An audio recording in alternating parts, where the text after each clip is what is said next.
আছো তোমরা? আশা করি ভালো আছো, আমিও খুব ভালো আছি। মাম স্টাডি ব্লগ চ্যানেলে তোমাদের সবাইকে স্বাগত জানাই। আবার একটা নতুন দিনের নতুন ব্লগ নিয়ে আমি চলে এসেছি তোমাদের সামনে। আজ ছেলেকে স্কুলে পাঠাবো বলে কালকে আমি ব্যাগ ট্যাগ সব গুছিয়ে রেখেছি, তো জামা কাপড় সব কিছু রেডি করে রেখেছিলাম। কিন্তু কালকে রাত্রেবেলা মানে সকালবেলায় স্কুল থেকে মেসেজ পাঠিয়েছিল, তো আমি খেয়াল করিনি কাজের জন্য। কালকে রাত্রেবেলা যখন আমি এটা প্রতিদিন করি যে কি পড়া দেয় না দেয় সেটা রাত্রেবেলা একবার হলেও চেক করে নিই। আর কালকে যেহেতু থার্সডে ছিল, থার্সডে মানে হচ্ছে আমার ছেলের ছুটির দিন, সে তো কালকে মানে কেউ পড়াতে পারবে না তাকে, যেহেতু তার বাবা দাদু ঘরে থাকে সেই সময়। তো আমি কি করলাম, দেখতে গেছি, দেখছি যে আজকে স্কুল থেকে ছুটি লিখেছে। ছুটির কারণ হচ্ছে বুদ্ধদেব ভট্টাচার্য উনি গত হয়েছেন, তো তার শোক পালনের জন্য আজকের দিনটা ছুটি ঘোষণা করা হয়েছে। তো যাই হোক, ভাবলাম যে ঠিক আছে আজকে ছুটি আছে যখন, তাড়াতাড়ি উঠে আমি কাজগুলো সারবো, ও ঘুমাচ্ছে কিন্তু সেই লেট হয়ে গেছে আমার উঠতে ঘুম থেকে। আজকে 8:30 বেজে গেছে। এই যে হচ্ছে আমার চা, আর এই যে হচ্ছে বিস্কুট। এটা তো ঠিক আছে, তবুও এইটা দেখো, এত কম পাওয়ার, তাও আমাকে প্রত্যেক দিন খেয়ে যেতে হচ্ছে। দেখো, তোমরা দেখতে পাচ্ছ কিনা জানি না, খেয়ে যেতে হচ্ছে। কারণ নিচে শুস না, দেখেছো তো বন্ধুরা নিচে কিরকম শুয়ে থাকে আমার ছেলে। ডাক্তার বলেছে যে একবার যখন খাওয়া শুরু হয়েছে এটা আমাকে খেয়ে যেতেই হবে, কিছু করার নেই। কিন্তু প্রত্যেকদিন কার এমনি এমনি শুধু শুধু, মানে আমি যতবার টেস্ট করেছি ততবারই আমার নর্মাল থাইরয়েডের বেরিয়েছে। কিন্তু ডাক্তার যতবার দেখেছি ডাক্তার ততবার বলেছে যে এই ওষুধটা খেয়েছো যখন, এই ওষুধটা খাওয়া চালিয়ে যেতে হবে। যেটা দেখাচ্ছিলাম, ঘুরিয়ে দিয়েছিলাম ক্যামেরাটা, এই দেখো ওর সকালবেলা থেকে কাজই হচ্ছে এইটা, ঘুম থেকে উঠে এসে নিচে গড়াগড়ি খাবে। ওঠ! আর বাইরের রোদ দেখো, তাকানো যাচ্ছে না, এত রোদ উঠেছে। আজকে প্রচুর গরম লাগবে, প্রচুর গরম লাগবে।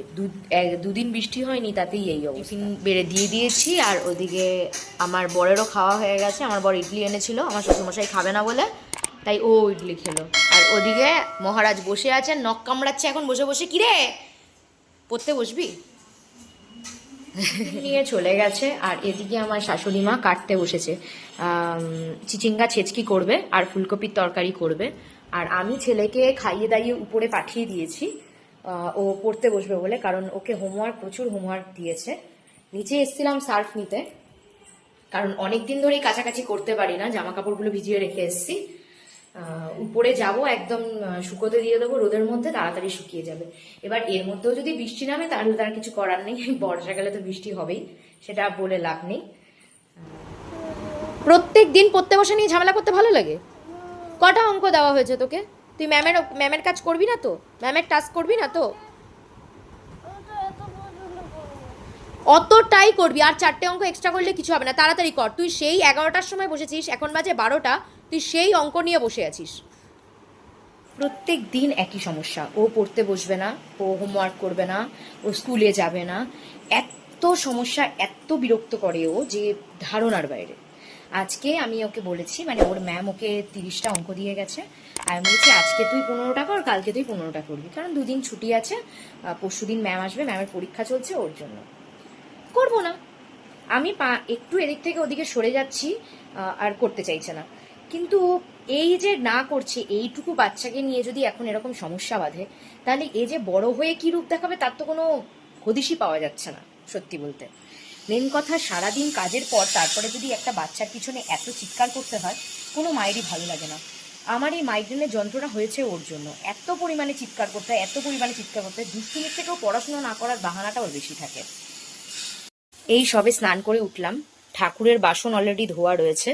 যাই হোক, আমি এবার পুজোটা দিয়ে নিই, তারপরে আবার আসছি তোমাদের সঙ্গে কথা বলবো।